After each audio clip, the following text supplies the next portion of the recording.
पंतप्रधान मोदी नेमकं भारत देशाला विश्वगुरू बनवणारे, डिजिटल इंडिया बनवणारे की 70 वर्षापूर्वी ज्या काँग्रेसच्या नावानं अजूनही खडी फोडली जाते, त्या काँग्रेसच्या काळात पुन्हा घेऊन जाणार आहे? हा प्रश्न 2026 सुरू आहे आणि प्रत्येक निर्णय लागू करताना काँग्रेसने हे केलं होतं, ते केलं होतं असं सांगून स्वतःचे कर्तृत्व शून्य आणि आपण काहीच करू शकत नाही, आपलं स्वतःचं अपयश झाकवण्याचा प्रयत्न हे भाजप सरकार करतंय. असा प्रश्न आधी तुम्ही नोटबंदीच्या निमित्ताने लोकांना रांगेत उभं केलं. काळा पैसा किती आला त्या अजूनही त्याची कुठलीही माहिती समोर आली नाही.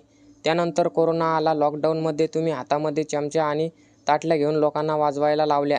लोकांनी तेही मान्य केलं. पण आता तरीही कारण नसताना तुम्ही सांगताय petrol, diesel, work from home, work from school या सगळ्या गोष्टी करा. अर्थात हे एक प्रकारचं लॉकडाऊनच आहे. आता खरं भाजप सरकारचं अपयश आहे की आणि ते झाकवण्यासाठी हा प्रयत्न आहे का? दुसरीकडे पेट्रोल आणि डिझेल वाचवण्यासाठी तुम्ही वर्क फ्रॉम होम करा आणि त्याच रात्री तुम्ही गुजरातमध्ये रोड शो करता. जवळपास 100 गाड्यांचा ताफा असल्याच्या चर्चा सोशल मीडियावर आल्या. त्यामुळे हे मोदी सरकारचं किती मोठं अपयश आहे यावर बोलणं गरजेचं आहे आणि रोज आणि वारंवार बोलण्याचं गरजेचं आहे. पंतप्रधान नरेंद्र मोदींनी सलग दुसऱ्याच दिवशी सोने खरेदी आणि इंधनाबाबत केलेल्या आव्हान भारताची अर्थव्यवस्था किती डुबायला आली आहे याचा अंदाज यावा. असेच मोदींच्या आव्हानानंतर हा विषय पुन्हा सवयीनुसार पॉलिटिकल अँगलने नेला नसता तर नव काँग्रेसच्या काळात 2013 तत्कालीन पंतप्रधान मनमोहन सिंग यांनी कशा प्रकारे संसदेत देशाच्या जनतेला सोन्याचा मोह सोडण्याचं आवाहन केलं होतं त्याचा संदर्भ भाजप समर्थकांकडून देण्यात येतोय.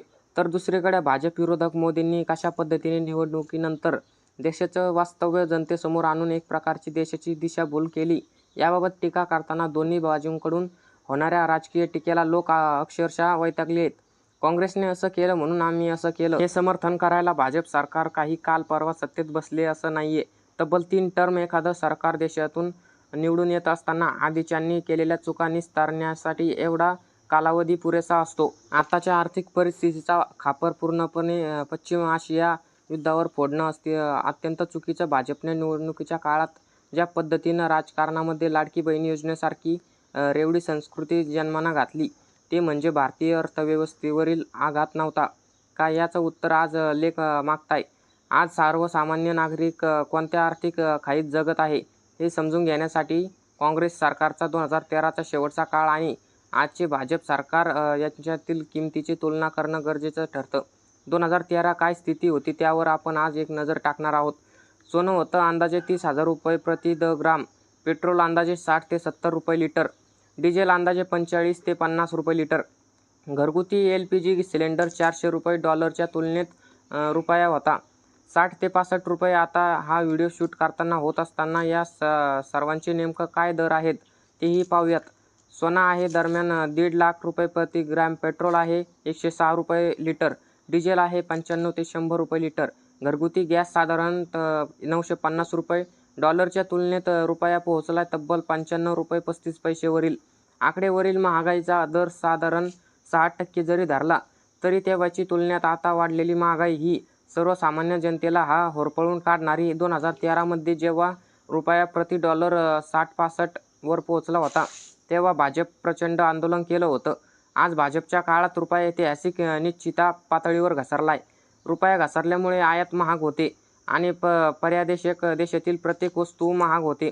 या धोरणात्मक अपयशाची जबाबदारी भाजप सरकार का स्वीकारत नाही हा खरा प्रश्न आहे. गेल्या 13 वर्षात सोन्याचे भाव गगनाला भेटले. दुसरीकडे रुपयाने मूल्य कामाचीच घसरलंय. अशा परिस्थितीत सोने खरेदी करू नका, इंधन वाचवा हा सल्ला सामान्य मध्यमवर्गीयांच्या जखमेवर मीठ चोळणारा ठरतोय. महागाईमुळे आज लोक सोन्याकडे जात आहे. किती खरेदी करण्यासाठी अतिरिक्त पैसेच उरलेले नसताना हा सल्ला कशाला असा सवाल आता निर्माण होतोय. 2008 आणि 2011 च्या दरम्यान जेव्हा जागतिक स्तरावर कच्च्या तेलाची किमती वाढल्या होत्या आणि रुपया घसरत होता तेव्हा तत्कालीन पंतप्रधान मनमोहन सिंग सरकारनेही कटकसरीचे धोरण अंमलवले होते. परंतु त्या काळात काँग्रेस सरकारने जनतेवर सक्ती करण्यापूर्वी काटकसरीची सुरुवात स्वतःच्या मंत्रालयापासून आणि प्रश्नालयापासून केली होती. तेव्हा काय घडलं होतं ते समजून घ्या. तत्कालीन पंतप्रधान मनमोहन सिंग यांनी स्वतः आपल्या मंत्रिमंडळातील सहकाऱ्यांचे तब्बल 24हून अधिकारी परदेशी दौरे नाकारले होते. अंबिका सोन, टी.आर. बालू यांसारख्या केंद्रीय मंत्र्यांनी आपले नियोजित परदेशी दौरे तत्काळ रद्द करून सरकारची तिजोरीवरील भर कमी केला होता. 3. केंद्र सरकारने सर्व मंत्रालयांना त्यांच्या प्रशासकीय खर्चात थेट 10% कपात करण्याचे आदेश देण्यात आले होते आणि लष्कर सोडून आणि इतर कोणत्याही विभागासाठी नवीन सहकारी वाहने खरेदी करण्यास मनाई करण्यात आली होती. थोडक्यात काय तर काँग्रेसच्या काळामध्ये सरकारने आधी स्वतःचे खिसे आवळले आणि मग देशासमोर संकट आल्याचं मान्य केलं. या उलट सध्याच्या भाजप सरकारचा दृष्टिकोन जर पाहिला तर एक मोठी विसंगत दिसून येते. एकीकडे पंतप्रधानांनी जनतेला परदेशी दौरे टाळण्याचे आणि वर्क फ्रॉम होम करण्याचे आवाहन केले, परंतु दुसरीकडे सत्ताधारी नेत्यांचे दौरे, राजकीय रॅली, कोट्यवधी रुपयांचे भव्य शपथविधी सोहळे आणि निवडणुकांचे प्रचंड प्रचार थाटामाटात सुरू आहे. जेव्हा आंतरराष्ट्रीय बाजारात कच्च्या तेलांच्या किमती कमी होत्या तेव्हा सरकारने इंधनावरील एक्साईज ड्युटी वाढवून सरकारची तिजोरी भरली.